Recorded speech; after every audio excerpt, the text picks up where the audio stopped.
Kita akan mulai, dan siapa yang ada print tugasan kemarin tuh, kamu sediakan kertas itu. Bagi yang tiada printer di rumah, yang tulis jawaban di dalam buku kerja atau buku latihan, kamu boleh cek. Hari ini kita akan bincangkan jawaban yang kamu sudah jawab itu, sama ada betul atau tidak. Kalau betul, oke. Kalau tidak betul, kita buat pembetulan pada hari ini.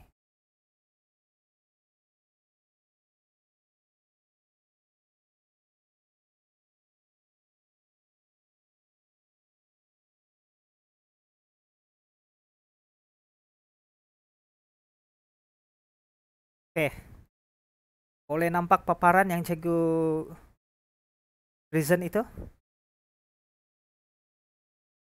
Bolehkah? Tolong jawab. Boleh. Oke, baik. Kita mulai. Cikgu harap terang. Jadi kita bincang untuk jawaban soalan yang cikgu berikan kemarin. Semua bersedia dengan pen merah. Oke.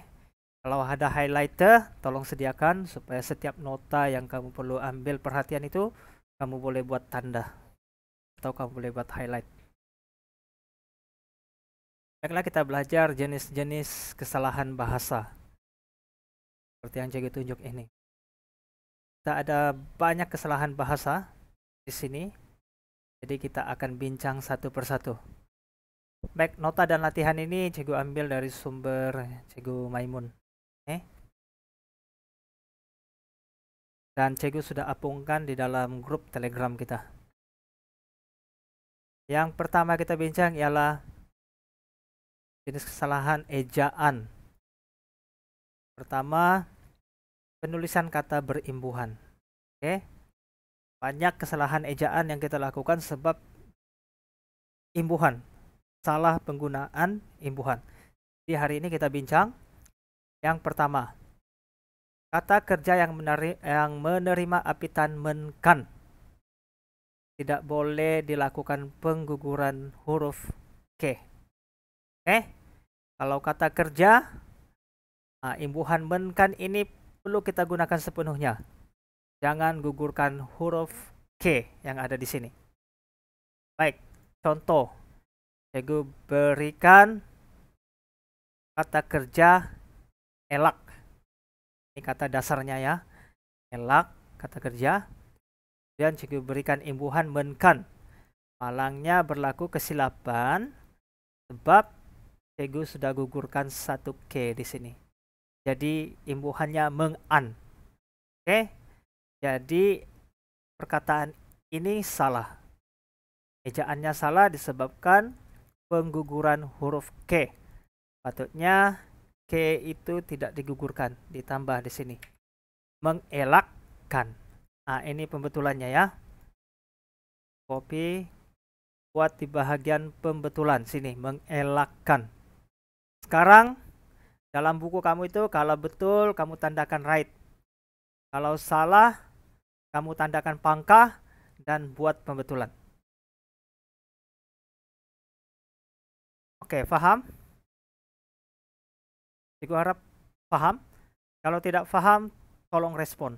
Oke? Yang kedua, huruf konsonan bagi kata dasar yang merupakan kata pinjaman asing. Kata pinjaman asing tidak berubah. Sekarang kata pinjaman yang kita ambil ialah kategori. Kategori ini dari bahasa Inggris. CATEGORY kah? Begitu. Tapi kita pinjam menjadi kategori. Malangnya di sini berlaku kesilapan sebab apa? Ejaannya telah digugurkan huruf K. Huruf konsonan K. Jadi soalan ini perkataan ini mengalami kesalahan, yaitu kata pinjaman asing itu dia telah gugurkan huruf konsonan K. Sepatutnya tidak boleh gugurkan. Mengkategorikan. Oke, jangan mengkategorikan. Itu sudah berlaku kesalahan ejaan. Untuk kata pinjaman asing ini, jangan gugurkan huruf konsonan. Paham? Paham kayak ini? Kalau paham tulis sana. Boleh juga kamu boleh juga type di ruangan komen itu, coba, sebab cikgu boleh baca juga. Oke? Kalau tidak mikrofon. Oke. Mengkategorikan. Sekarang cikgu copy buat di sini. Oke, ini jawaban yang betul. Oke, sekarang kamu tanda dalam kertas kamu itu, siapa yang betul itu tanda right. Yang salah itu tanda pangkah dan buat pembetulan. Ketiga, kata dasar yang terdiri daripada satu kata akan menerima imbuhan mengekan. Oke, tahukah satu kata? Contohnya had. Had ini satu kata. Kalau buku, dua patah kata bu dan ku. Oke, kalau had saja, satu patah kata. Nah, contoh bom berapa kata? Satu juga, bom. Jadi imbuhannya kenalah mengekan. Mengehadkan.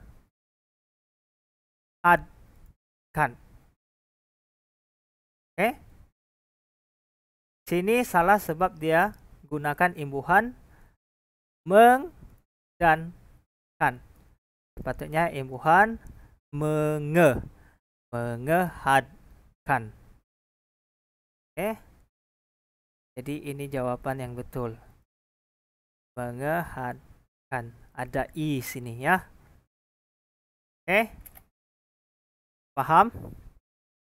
Kalau paham, bagus. Kalau bom, mengebom, bukan membom atau mengbom. Mengebom. Bukan membom. Membom itu bahasa kita di sinilah. Bahasa Sabahan. Baik, kita teruskan. Kata majmuk yang menerima apitan akan dieja secara bercantum. Oke, di sini ada kata majmuk. Perkataan yang pertama tidak. Perkataan yang kedua ialah adil. Jadi dua perkataan ini digabungkan jadi ketidakadilan. Menggunakan imbuhan apitan ke dan an.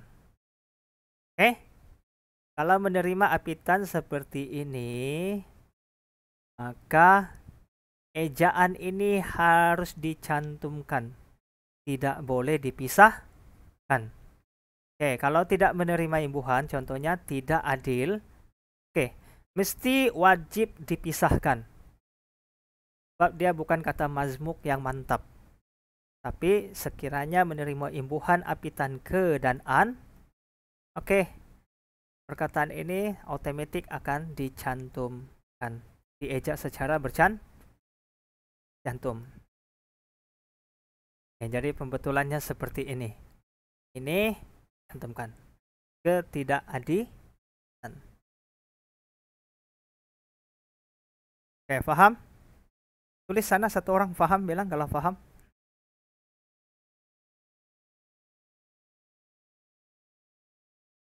Bagus Stewart.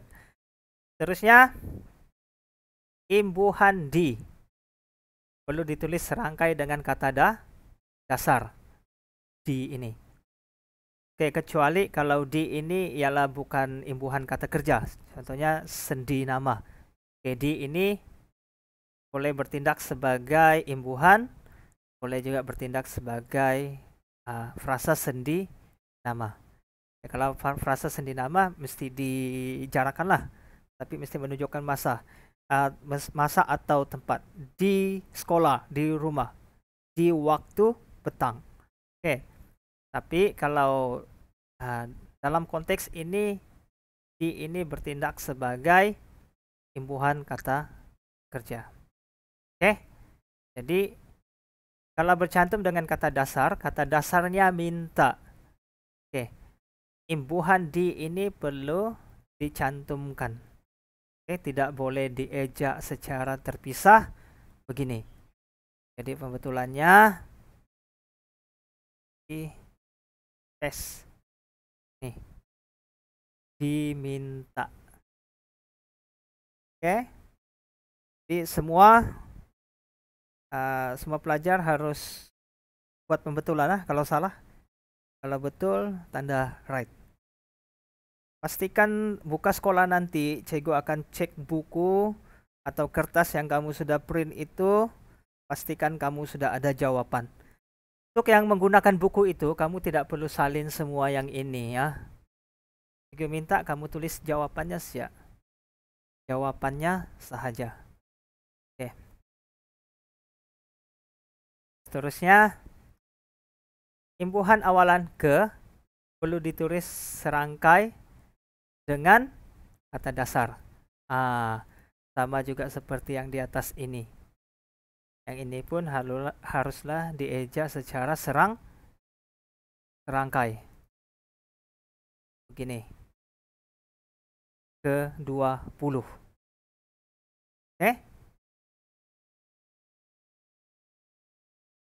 Imbuhan awalan se perlu ditulis serangkai dengan kata dasar.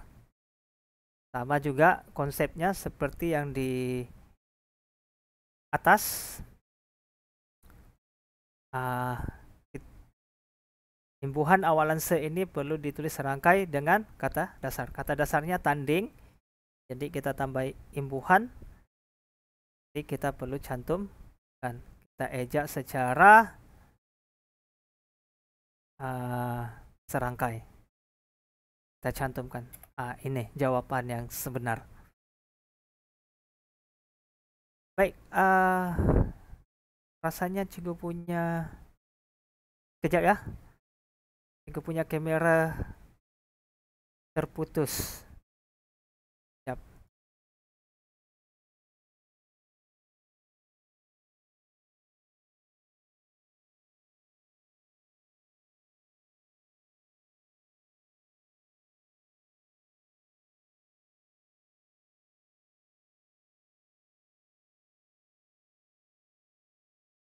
Oke, muncul balik.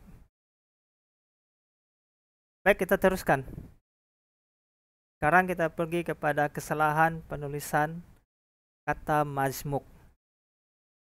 Baik, kata mazmuk sudah paham kan? Cikgu sudah jelaskan kata mazmuk itu gabungan lebih daripada satu perkataan.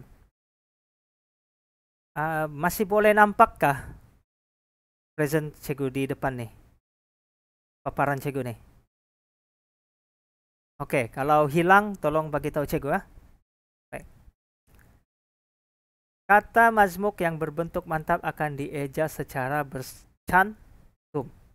Ini. Kerjasama ini ialah kata mazmuk yang sudah mantap.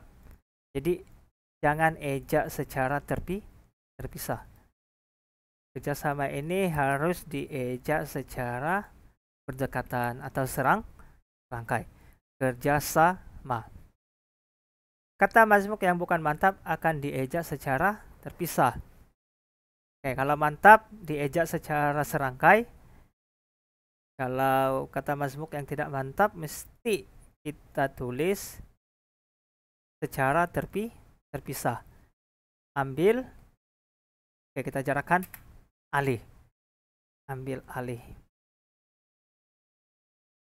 Seterusnya, kata mazmuk bukan berbentuk mantap yang dijadikan kata ganda.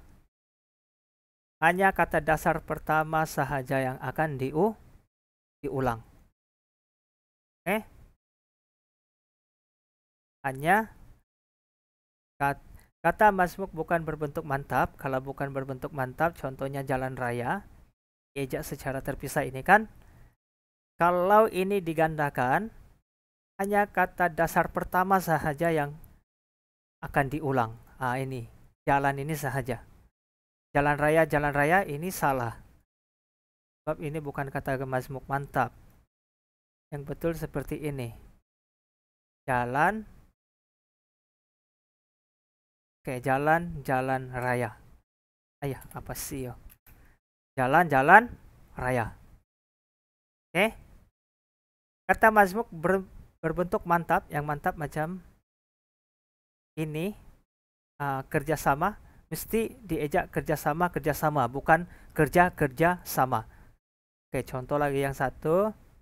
Setiausaha ini ialah kata mazmuk yang mantap. Jadi kita harus ambil secara keseluruhan. Tidak boleh separuh sahaja. Oke. Jadi pembetulannya ialah setiausaha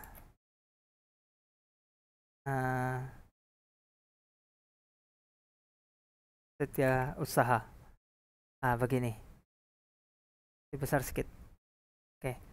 Setiausaha. Mana satu cikgu? Oh, ibu bapak pisahkan.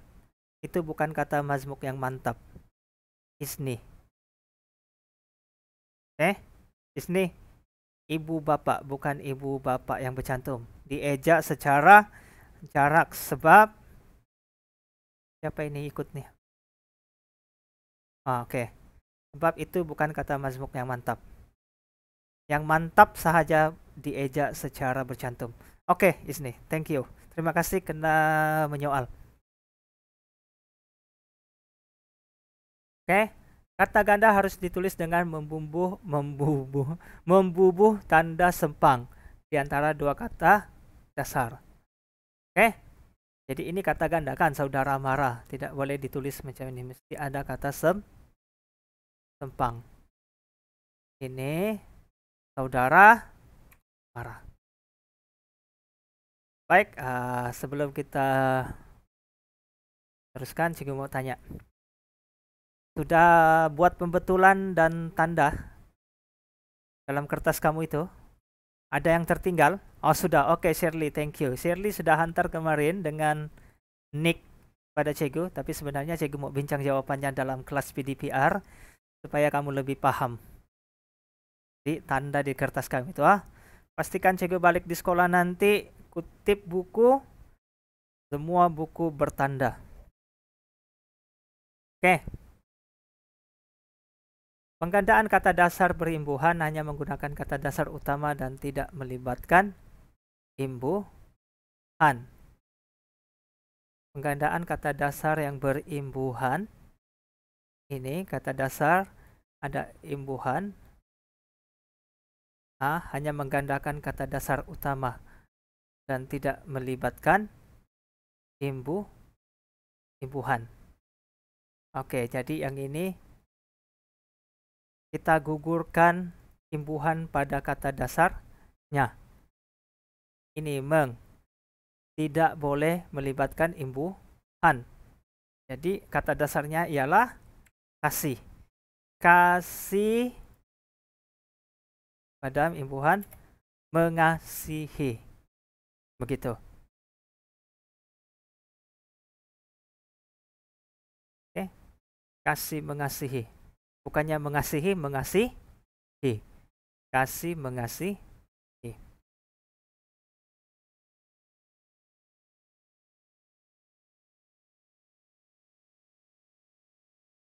Oke.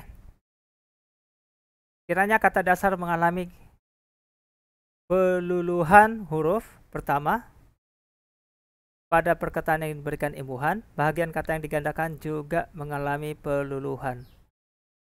Oke. Kiranya kata dasar mengalami peluluhan huruf pertama pada perkataan yang diberikan imbuhan. Oke. Bahagian kata yang digandakan juga mengalami penguluhan. Ngata. Mengata, NGA. Bukan mengata kata, kita buat pembetulan sini. Copy, paste. Mengata, kita buat peluluhan di sini. Ngata. NGATA. Mengata, ngata. Ini.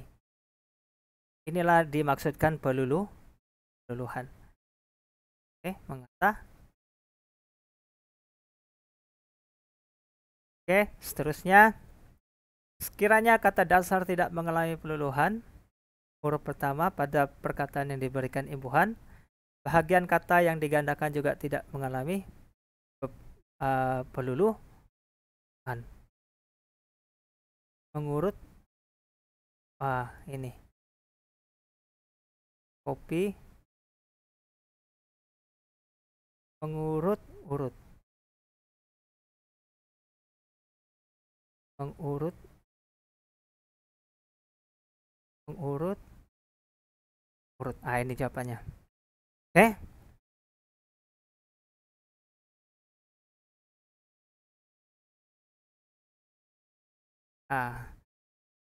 Urut kan tidak mengalami peluluhan. Macam ini tadi kata ke kan, sini ke tapi dia digugurkan ke itu mengalami peluluhan.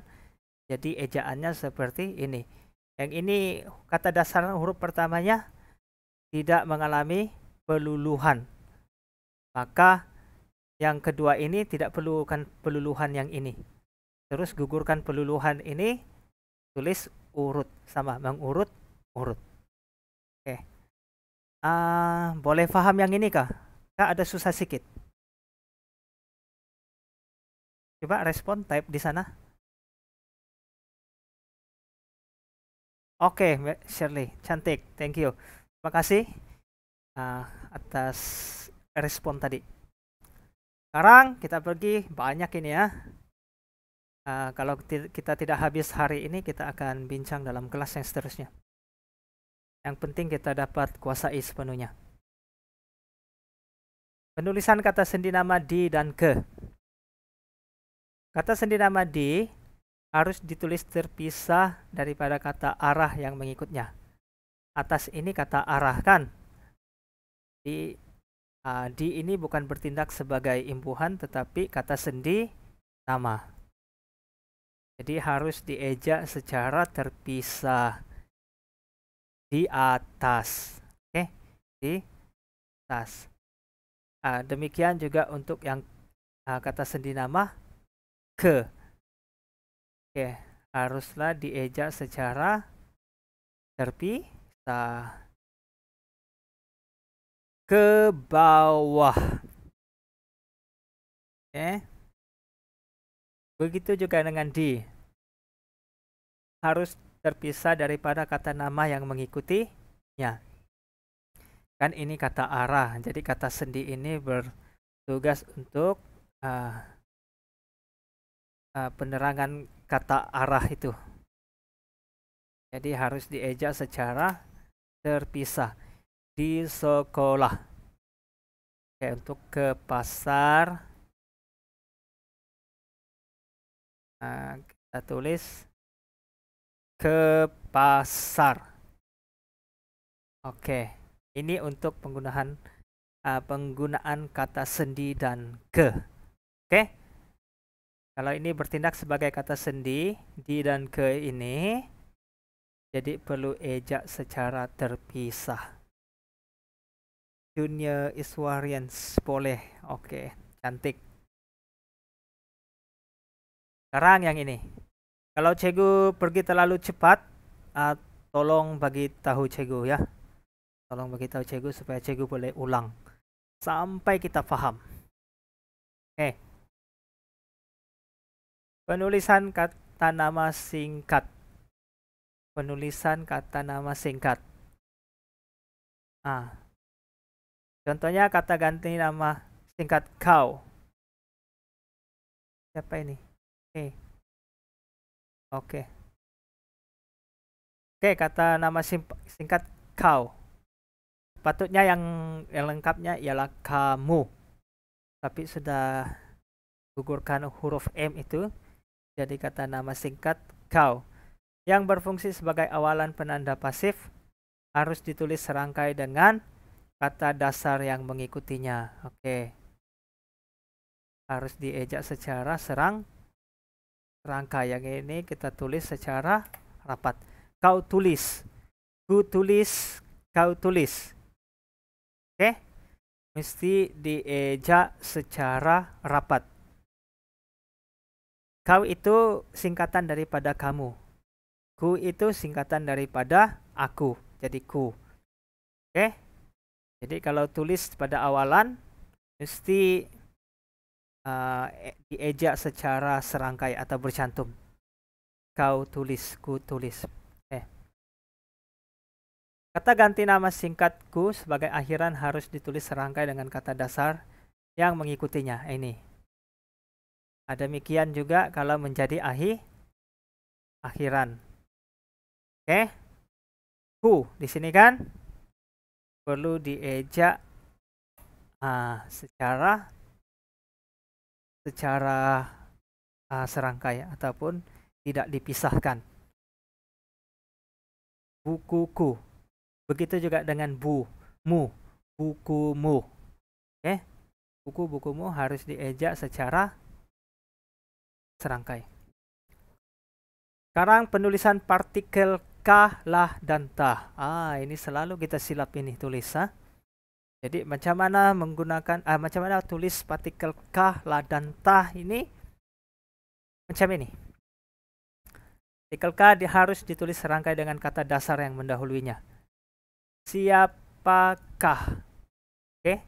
Tidak boleh diejak secara terpisah begitu. Mesti cantum. Siapakah? Macam ini. Siapakah? Lah. Partikel lah harus tulis serangkai dengan kata dasar yang mendahuluinya. Tolonglah. Oke. Tolonglah ya. Diejak secara cantum. Jadi pokoknya apa-apa saya kata dasar yang menerima partikel kah, lah, dan tah, ejaannya haruslah diejak secara serangkai ataupun dicantumkan. Pun. Ini partikel pun. Oke. Tidak ditulis ini ya, di sini. Ini pun partikel juga, pun harus ditulis serangkai dengan kata yang mendahulunya.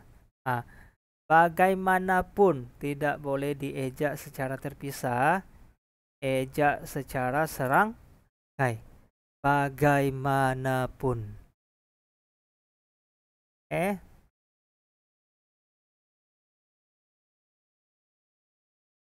Tapi berbeza dengan yang ini. Sebagai partikel penegas. Kata pun tidak boleh ditulis serangkai dengan kata yang mendahulunya karena belum mantap. Macam ini sudah mantap. Bagaimana? Pun.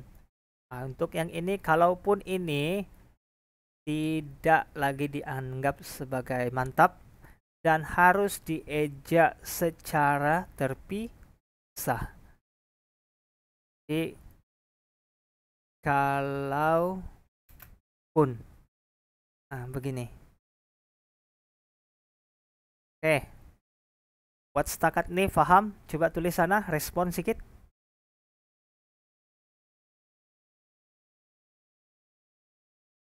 Oke, Asyira, thank you. Terima kasih. Penulisan kata pinjaman. Kita ada 9 muka surat ini ya. Tapi cikgu takut kita tidak paham kalau terlampau panjang. Mungkin juga akan tamatkan dalam 40 menit. Juga untuk menjimatkan kamu punya data. Tapi kita akan sambung juga. Kalau tengah hari cikgu paham kamu akan rasa mengantuk. Sekarang ini 12.30. Memang mengantuk. Kita punya kelas nih ngam-ngam petang pula. Tapi tidak apa. Sekurang-kurangnya kita dapat separuh. Kata pinjaman, huruf J yang disebut sebagai J dalam kata bahasa Inggris diterima sebagai huruf J dalam ejaan BM.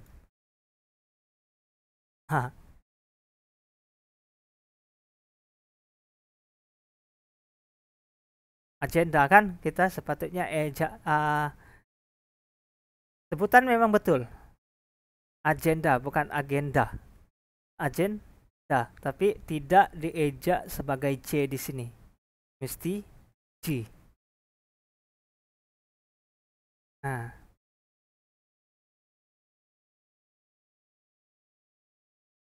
Dan I itu tukar. agenda, bukan agenda. Oke,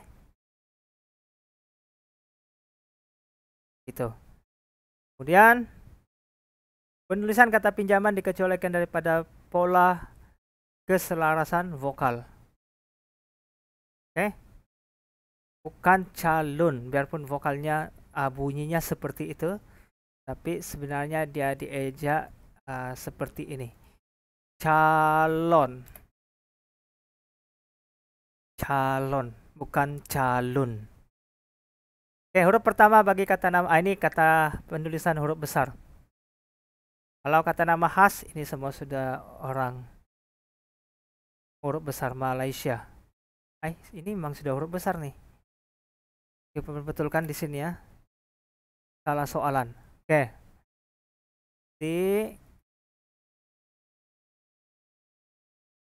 Gunakan huruf besar Malaysia. Huruf pertama kata hubung dan dalam kata nama khas tidak perlu ditulis dengan huruf besar. Oke, kalau menggunakan kata hubung dalam kata nama khas, biarpun ini RTM ini Radio Television Malaysia ini kan kata nama khas. Semua kata nama khas ini mesti diejak mulanya menggunakan huruf besar kan.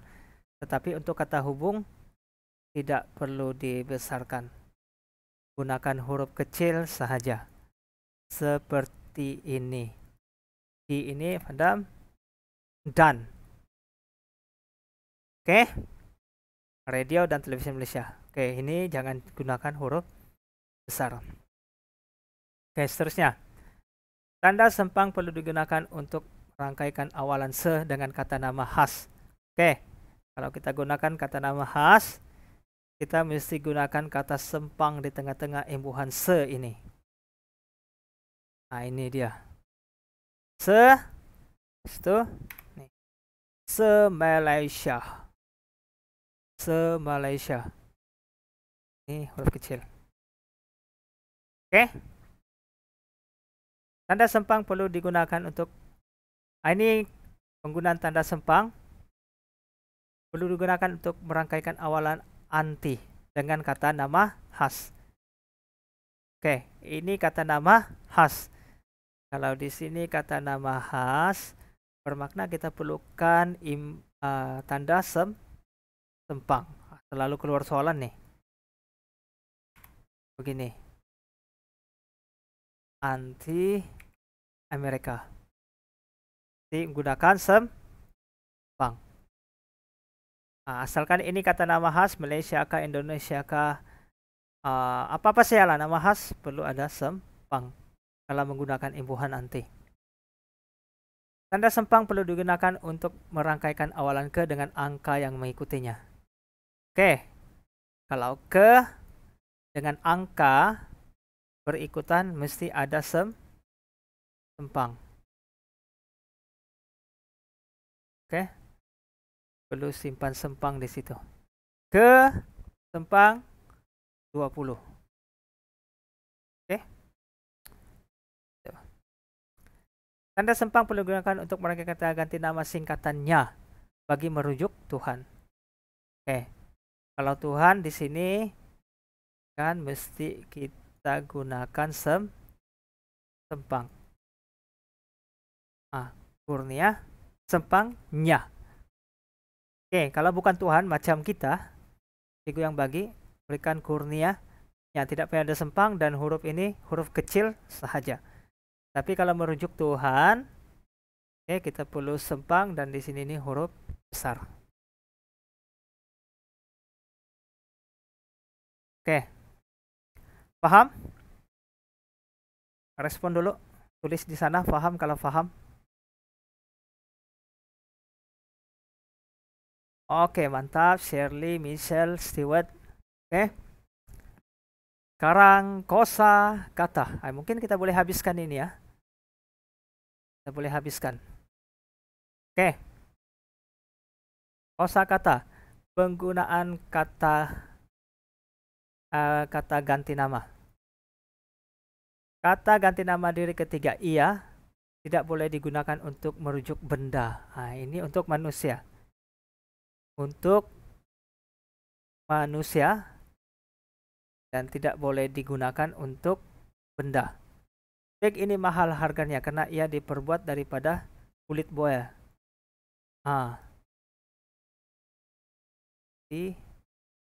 Yes. Bag ini mahal, bag ini bukan manusia ya, jadi ya ini tidak boleh digunakan. Ya ini ialah kata ganti nama diri untuk manusia, yaitu orang yang ketiga. Kata ganti nama diri ketiga. Jadi tidak perlulah harganya karena bag ini. Karena bag ini diperbuat daripada kulit buaya. Ataupun gugurkan saja begini, yang ini. Bag ini mahal harganya karena diperbuat daripada kulit buaya. Oke, boleh. Oke, kalau tidak mau gugurkan, simpan balik. Beliau hanya digunakan untuk merojak orang yang dihormati. Ya, orang yang dihormati macam ketua kampung, pengetua, keke, macam cegu juga. Oke. Penjenayah itu dijatuhi hukuman mati oleh hakim atas jenayah yang dilakukan oleh beliau. Sudahlah penjenayah bagi beliau. Beliau ini dia ada standarnya yang tersendiri. Merujuk kepada orang yang dihormati. Ya, macam ibu bapak. Ibu bapak itu dihormati. Jadi beliau. Karena jenayah yang dilakukannya.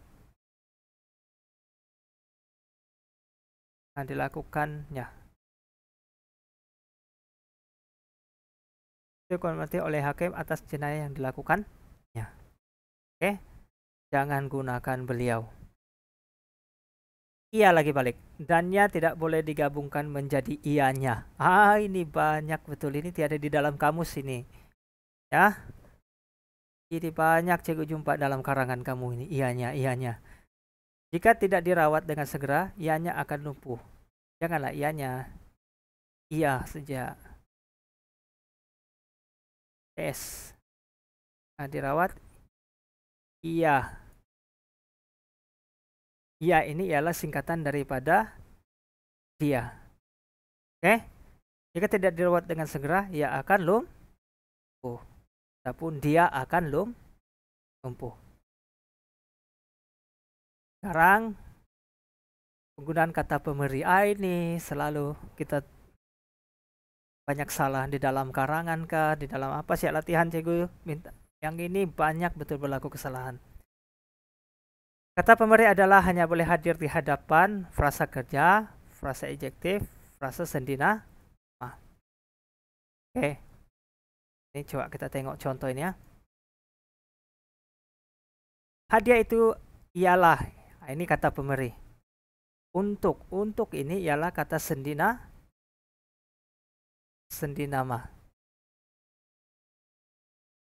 Oke. Jadi tidak sesuai ialah. Ialah ini hadir selepasnya ialah kata nama, tapi ini kata sendinama. Kalau frasa sendinama bermakna kita menggunakan adalah. Oke, tolong perhatikan ini betul-betul, ini selalu keluar exam ini. Kata pemberi ialah hanya hadir di hadapan kata nama. Oke. Yes. Ibunya adalah seorang guru. Seorang guru ini ialah kata nama. Kalau kata nama, barulah kita gunakan ialah. Oke. Dua ini selalu keluar exam. Cikgu kena tanya. Paham penggunaan kata pemberi ialah dan adalah?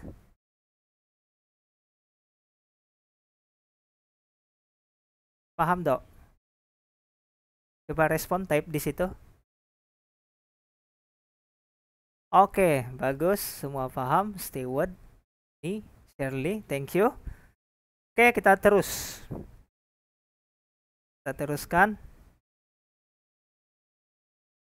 Oke, kata pemberi adalah tidak boleh hadir di hadapan frasa kerja pasif. Oke, kata kerja pasif ini kita sudah maklumkan, imbuhannya ialah di. Oke, kalau frasa kerja pasif, imbuhannya itu ialah di. Tapi kalau pasif saja tidak boleh gunakan ini. Kata pemberi adalah. Oke, ini contohnya. Pelajar-pelajar adalah digalakkan. Tidak perlu. Adalah itu. Pelajar-pelajar digalakkan untuk menyertai aktiviti kurikulum. Gugurkan. Janganlah juga tulis pula iyalah digalakkan. Oke? Gugurkan saya. Pelajar-pelajar digalakkan untuk menyertai aktiviti kurikulum. Kata nafi bukan hanya hadir di hadapan frasa sendi nama dan frasa nama. Oke. Contoh ini. Oke, kita paste sini. Maklumat ini bukan sahih. Oke. Ini bukan frasa nama, bukan juga frasa sendi nama. Bukan di sini. Di itu ialah frasa sendi nama, boleh. Maklumat itu bukan di sini, boleh. Sebab frasa sendi nama. Maklumat itu bukan dari saya. Dari itu pun imbuhan frasa sendi nama boleh. Tapi sahih ini bukan frasa sendi nama atau kata nama. Jadi tidak boleh menggunakan perkataan bukan. Mesti kata nih. Tidak sahih. Oke. Kata nafi tidak hanya boleh hadir di hadapan frasa kerja dan frasa adjektif. Oke. Contoh yang ini.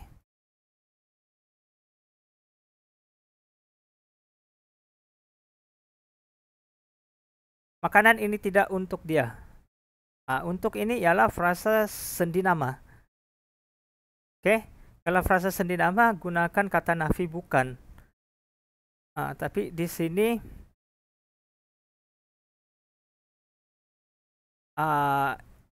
ini ialah frasa sendi nama. Jadi tidak boleh menggunakan kata nafi tidak. Patutnya gunakan kata nafi bukan. Oke? Bukan. Senang saja nih. Gue harap kamu boleh paham. Terusnya penggunaan kata penguat. Sungguh amat dan sangat boleh diikuti dengan sekali. Tidak dibagi contoh. Sungguh kuat sekali. SAS boleh. Sungguh kuat. Penguat. Kata adjektif. Penguat. Sungguh amat kuat sekali. Itu boleh digunakan. Tidak seperti yang ini. Paling, agak, dan terlalu tidak boleh diikuti oleh sekali. Terlalu cantik sekali. Ini. Tidak boleh. Kenapa? Nanti cikgu jelaskan. Terlalu. Ini kata penguatkan. Terlalu. Sekali ini pun kata penguatkan. Tidak boleh hadir sekali. Satu saja. Antara satu ini saja. Sebab kenapa terlalu ini ialah kata penguat darjah penghabisan. Jadi kena gugurkan satu. Sama ada ini. Terlalu cantik. Ataupun gugurkan yang ini. Cantik sekali. Begitu. Terusnya. Kata bila tidak boleh digunakan sebagai kata hubung. KH ini ialah kata hubung. Kata bila tidak boleh digunakan sebagai kata hubung. Bila ini digunakan sebagai kata tanya. Dia terkejut bila. Copy. Sampai sini. Dia terkejut bila mendapat tahu tentang berita itu. Ini jangan dijadikan bila ini tidak boleh dijadikan kata hubung. Gunakan kata hubung yang betul, yaitu apabila. Dia terkejut apabila mendapat tahu tentang berita itu. Oke. Kita habiskan sampai di sini ya. Penggunaan kata sendi nama kita akan sambung kemudian. Kita sudah hampir 1 jam. KH, kata hubung malahan tidak boleh digunakan untuk menggabungkan dua ayat yang membawa bertentangan fakta. Oke. Abangnya berperangai baik, malahan adiknya berperangai buruk.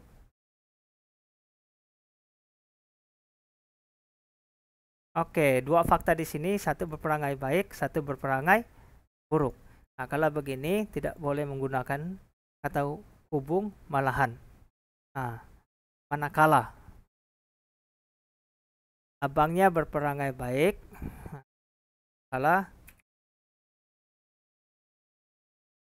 manakala adiknya berperangai buruk.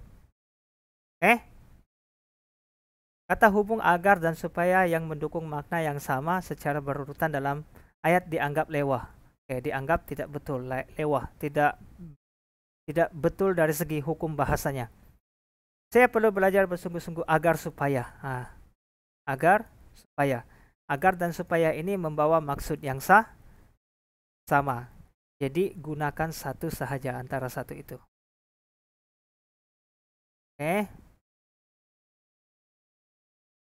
Nah, kita gugurkan satu kata hubung supaya dapat mencapai keputusan yang cemerlang. Kata hubung jika dan sekiranya yang mendukung makna yang sama secara berurutan dalam ayat dianggap lewah, sama seperti yang tadi. Saya akan melancong.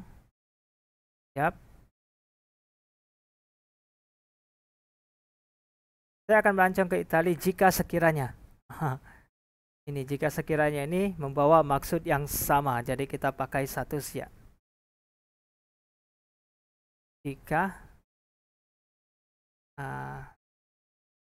Jika mendapat bonus pada ujung tahun ini. Oke, yang terakhir, kata hubung panjangan relatif yang tidak boleh digunakan sebagai penanda ayat komplement bahasa lisan. Saya tidak tahu yang dia anak hartawan. Ini tidak boleh, salah. Oke, sepatutnya saya tidak tahu dia. Saya tidak tahu dia anak hartawan. Saya tidak tahu dia anak hartawan. Begini. Baik, untuk setakat ini manakala. Oh, di sini. Oke, kejap di sini ya. Saya cek kata mazmuk mantap untuk bahagian itu.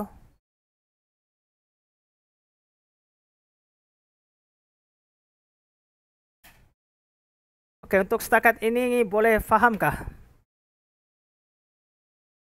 Boleh paham? Tolong respon di sana. Oh, bagus ah. Semua paham?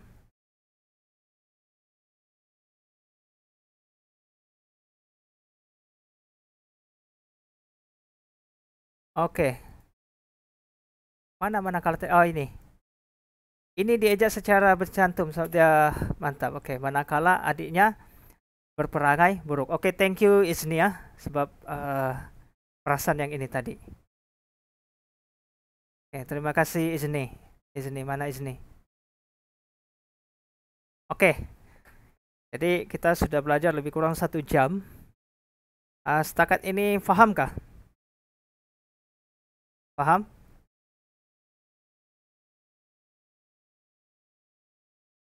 Oh, boleh, oke, boleh. Sudah paham semua. Jadi kita berhenti di sini. Kita akan sambung dalam kelas yang seterusnya dan Jegu juga akan bagi latihan yang lain. Oke, kita bincang ini habis, kemudian juga akan bincang berikan latihan yang lain untuk persiapan kita dalam peperiksaan nanti. Oke, kalau begitu tengah hari begini, kamu pun banyak kelas sebentar tadi. Jadi kita jumpa lagi dalam kelas yang seterusnya. Baik, oke. Kita jumpa lagi. Boleh sekejap sebelum live, cikgu kena ambil gambar kehadiran. Oke, yang ada kamera buka kamera. Cikgu stop presenting loh.